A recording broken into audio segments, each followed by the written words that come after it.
Mirror are parallel to each other, जब दो mirror एक दूसरे के कैसे हो, हमारे पैरेलल हो टू ईच अदर, या एंगल कितना हो 180 डिग्री का, इस केस में इमेजेस किस तरह से बन सकती है और कितनी इमेजेस बनेगी, हम उन पर आते हैं। तो इसके लिए हम लेते हैं दो मिरर, मिरर नंबर फर्स्ट, और ठीक इसके सामने पैरेलल रखना है 180 डिग्री के एंगल पर, ये mirror number 2, mirror first, mirror second. Okay, अब इस मिरर को हमने बाहर से पेंट किया हुआ है और इसको इधर वाली साइड से पेंट किया हुआ है। तो इस तरह से दो मिरर हमने ले लिए हैं।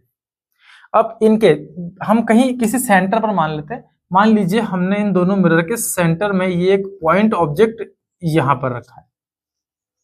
जितना डिस्टेंस इस मिरर का इस ऑब्जेक्ट का मिरर नंबर 1 से है, उतना ही डिस्टेंस मिरर नंबर 2 से है। मतलब दो प्लेन मिरर के बीच में ये आपका ऑब्जेक्ट यहां पर रखा है। अब इस ऑब्जेक्ट की आपको इमेजेस बनानी है, तो 1 बाय 1 चलते हैं हम, बड़ा मजा आएगा। ध्यान से देखें इसको। देखिए ऑब्जेक्ट रखा है सेंटर पर, मतलब जितना डिस्टेंस यहां है, ठीक है ना, तो इमेज भी उतनी ही डिस्टेंस पर बनेगी, ये फिक्स है। ये नॉर्मल आपने बना रखा है यहां से, तो हमको मालूम है हम नॉर्मल अगर ड्रॉ कर लें मिरर पर तो ठीक उसके दूसरी साइड इमेज मिल जाएगा हमें। तो हम पहले मिरर नंबर 1 की बात करते हैं। मिरर नंबर 1 से जितने डिस्टेंस पर आपका ऑब्जेक्ट है उतनी डिस्टेंस पर एक नॉर्मल हमने इधर भी ड्रॉ कर लिया।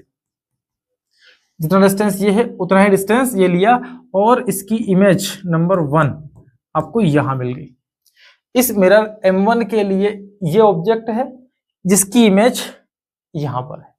कितने डिस्टेंस पर है, तो अगर हम इसको मान ले कि ये मान लीजिए साहब 1 सेंटीमीटर पर है, तो ये जो इमेज है ये भी कितने सेंटीमीटर पर होनी चाहिए, 1 सेंटीमीटर पर। Done, image number first. अब ये ऑब्जेक्ट इसके लिए भी तो है, तो ये भी इसकी इमेज बनाएगा। तो ये भी कितना दूर है यहां से, 1 सेंटीमीटर की डिस्टेंस पर। तो यहां से नॉर्मल इस तरफ बनाएं और 1 सेंटीमीटर चले जाएं हम इस मिरर नंबर 2 की दूसरी साइड।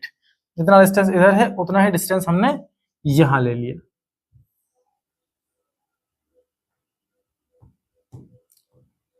तो ये बनी हमारी इमेज नंबर 2। इस ऑब्जेक्ट की